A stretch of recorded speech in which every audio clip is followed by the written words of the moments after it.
विश्वास के बिना उसे प्रसन्न करना क्या है? अनहोना। तो क्या यह विश्वास है आप प्रार्थना करें उत्तर आ जाए? यह विश्वास नहीं। विश्वास यह है कि प्रार्थना करने पर उत्तर ना आए तो भी आप उस विश्वास में खड़े रहें। यह विश्वास है। अनदेखी वस्तुओं को देखना, यह विश्वास है। स्वर्ग किसी ने देखा नहीं, पर उसकी बाट जोहते रहना और अपने आप को पाप से अलग रखना, यह विश्वास है। इसमें लिखा कि अगर तुम यीशु मसीह की पहचान के द्वारा नाना प्रकार की अशुद्धता से बच निकले, कि तुम मसीह में आए, तुम पाप से बचे, तुम्हें मालूम हुआ व्यभिचार पाप है, तुमने छोड़ दिया। तुम्हें मालूम हुआ दारू पीना पाप है, तुमने छोड़ दिया। चोरी करना पाप है, तुमने छोड़ दिया। कत्ल करना पाप है, तुमने छोड़ दिया। गलत संगति तुमने छोड़ दी। कहता अगर सब कुछ तुमने छोड़ दिया और कहता फिर दोबारा उसमें फंस गए और हार गए, कहता फिर तुम्हारी दशा, तुम्हारी हालत जो है वो पहले से भी बदतर होगी। कहता जैसे कुत्ता अपनी छांट की ओर और नहलाई हुई सूअरनी अपने फिर से कीचड़ की ओर लौटने को चली जाती है। आपको समझना है, एक प्लान है जो खुदा ने हर एक उस विश्वासी के लिए रखा हुआ है जो उसके नाम की बाट जोहता है, जो उस पर विश्वास करता है। वो प्लान हर बंदे के लिए, एक भी ऐसा नहीं जिसके लिए परमेश्वर की योजना नहीं।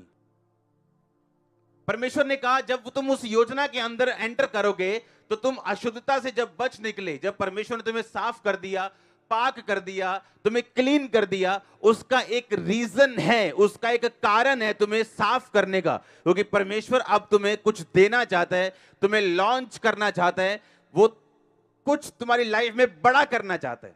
लेकिन कहता अगर उसी अशुद्धता में तुम फंसकर हार गए तो कहता तुम्हारी हालत पहले से भी क्या हो गई? बदतर हो गई। कहता इससे अच्छा यह था कि धर्म के मार्ग को तुम जानते ही नहीं, बावजूद इसके कि तुमने जाना धर्म के मार्ग को और उसके बाद फिर पुरानी लाइफ में चले गए। और यह शैतान की योजना है। उसे मालूम है आप प्रभु में आ चुके हो, तौबा कर चुके हो, पाप छोड़ चुके हो। अब उसको पता है कि खुदा ने कुछ ना कुछ इसकी लाइफ में बड़ा कर देना है, अगर मैं इसको वापस ना लेके जाऊंगा तो। याद रखो, शैतान को एक लिंक चाहिए जिससे वो आपके साथ जुड़ सके। आपका गुस्सा उसे जोड़ सकता है, नफरत उसे जोड़ सकती है, प्रार्थना रहित जीवन उसे जोड़ सकते हैं, व्यभिचार उसे जोड़ सकता है। फिर आप ये प्रार्थना नहीं कर सकते परमेश्वर मुझे इस प्रॉब्लम से फ्री कर, क्योंकि आपने शैतान को अपने साथ क्या किया? खुद जोड़ा है। आपने खुद लिंक किया उसके साथ, अपनी तार को खुद जोड़ा है, आपने लीड खुद लगाई है उसके साथ। अब आप ये नहीं कह सकते कि पिक्चर ना आए, आपने लीड लगा दी, पिक्चर आएगी। अब या तो खुदा के साथ लीड लगाओगे तो खुदा वाली पिक्चर आएगी, शैतान के साथ लगाओगे तो शैतान आपको अपनी पिक्चर देगा, और उसकी पिक्चर बीमारी है, डिस्ट्रक्शन है, नाश है, गड़बड़ी है परिवारों में, ये उसकी पिक्चर है।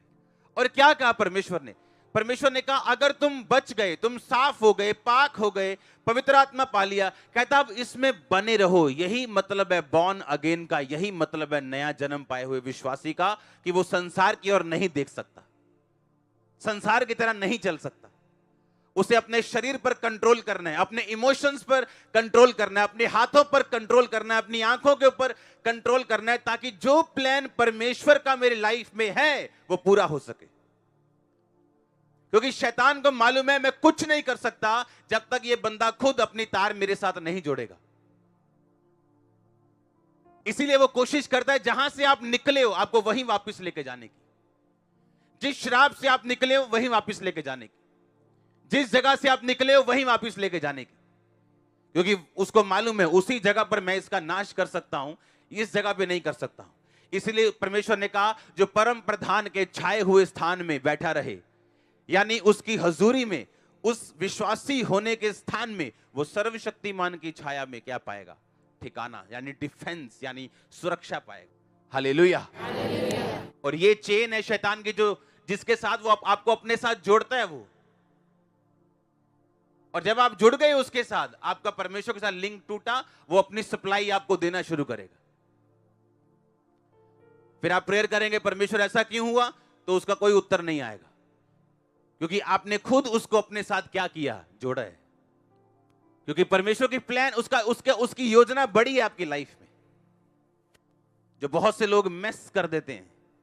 याद रखो, जिस आशीष को आपने प्रार्थना के द्वारा पाया, आपने हजूरी में पाया, आपने अधीनगी में पाया, उसको बनाए रखने के लिए वही चीजें जरूरी होंगी।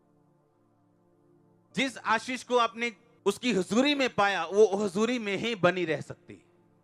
इसीलिए प्रभु यीशु मसीह ने कहा था, अब फिर से पाप मत करना, ऐसा ना हो इससे भारी मुसीबत तेरी जिंदगी में आन पड़े। अब 38 साल का रोगी जो 38 साल से एक ही पोजीशन में पड़ा है, परिवार टूट चुका है, रिश्ते नाते टूट चुके, दोस्त छोड़ चुके, इससे भारी मुसीबत और क्या हो सकती? मौत ही हो सकती इससे भारी तो। लेकिन परमेश्वर ने कहा नहीं, इससे भी भारी मुसीबत है जो तुझ पे पड़ सकती है अगर तू अपनी पुरानी जिंदगी में वापस गया तो। परमेश्वर ने कहा जब दुष्ट आत्मा चली जाती और वो वापस चक्कर लगाने आती, क्योंकि वो ढीठ है, उसे लगता है नहीं ये मेरा घर है, मुझे यहां से निकाल दिया, और कहता है अगर तुम्हें वहीं सूना पाती है, झाड़ा बुहारा पाती, तुम्हारे अंदर परमेश्वर की हुजूरी को नहीं पाती, तो लिखा 7 बुरी आत्मा को साथ लेके आती। हमें यह समझना है, हम एक ऐसे पॉइंट के ऊपर हैं जहां से हम पीछे नहीं जा सकते, जहां से सिर्फ हम आगे बढ़ सकते हैं, क्योंकि आगे परमेश्वर की हुजूरी है, आगे परमेश्वर की ब्लेसिंग है, आगे अनॉइंटिंग है, आगे टेस्टिमनी है, और आपको आगे बढ़ना है यीशु मसीह के नाम में। लाख तकलीफ आए, आपको प्रोसिक्यूशंस आए, जीत आपकी होगी 101%।